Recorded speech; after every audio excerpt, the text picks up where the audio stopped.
di domba batur itu yang mungkin berbeda dengan domba batur kelas. Kalau saya melihat domba batur ini unik ya, unik, terus juga untuk dipanggang itu enak juga itu, terus bisa bulunya lembut, terus bentuknya itu juga bagus, maka saya tertarik itu untuk memelihara di di rumah dinas. Karena apa? Ya itu bisa menjadi ikon Banjarnegara. Ada tamu datang, loh domba apa itu?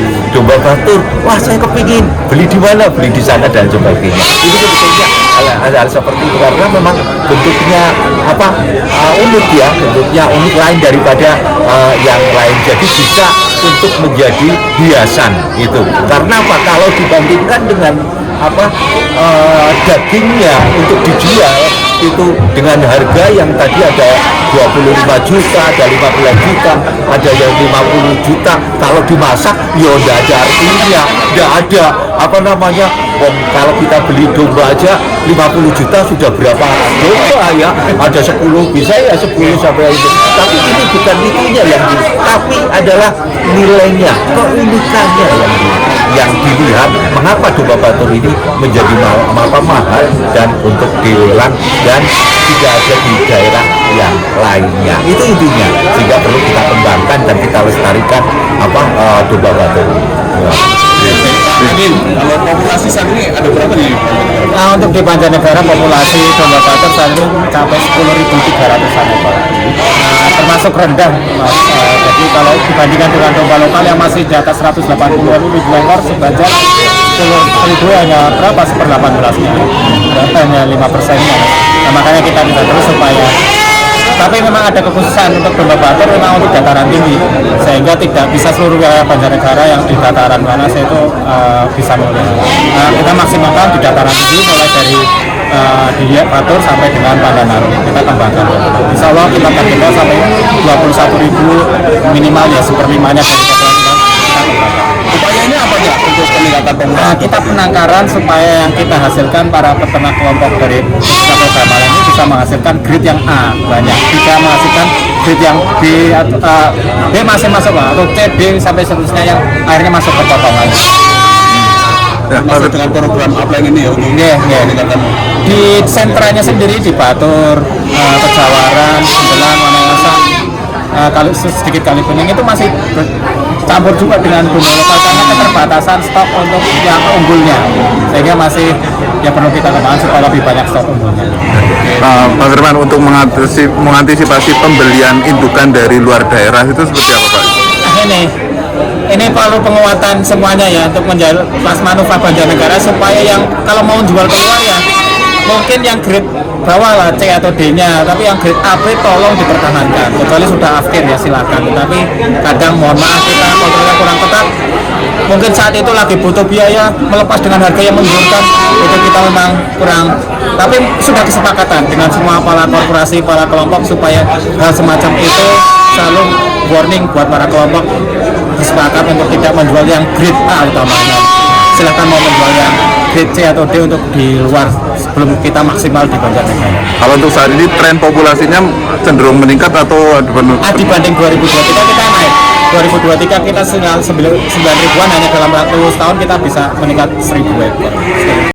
Jadi memang saya sendiri sudah berencana untuk memelihara domba merino. Nah, kebetulan dapat info dari teman saya yang kebetulan jadi panitia juga bahwa di sini akan ada lelang. Nah, saya datang ke sini, kemudian lihat domba ini, saya tertarik. Akhirnya saya ngebid. Nah, kebetulan tidak ada yang kelipatan B, tidak ada yang KB, sehingga jadi rezeki saya. Tadi dapat harga berapa tadi, Pak? Ini 3 juta. Rencananya mau gimana? Ini rencana mau saya besarkan, kemudian mau saya jadikan sebagai pejantan buat pacekan. Ya. Saya Arminuddin dari desanya Desa Ampelsari, Kecamatan Banjarnegara.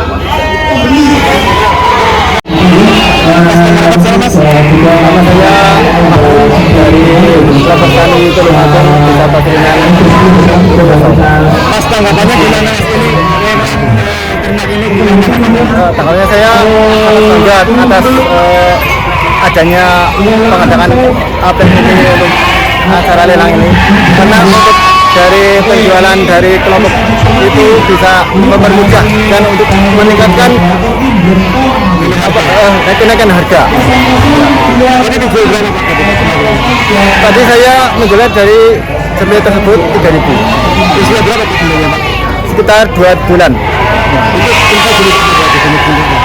Jenisnya? Jenisnya dari jenis merino. Iya. Pak, dari kelompok bawa berapa ekor Pak? Dari Tulungagung sendiri kami bawa 10 ekor. Nah, harapannya hari ini bisa terjual semua ya? Ya, harapan itu. Pak, kalau untuk domba merino sendiri, domba batur sendiri untuk perawatannya seperti apa sih? Sama seperti domba lain atau ada perlakuan khusus Pak?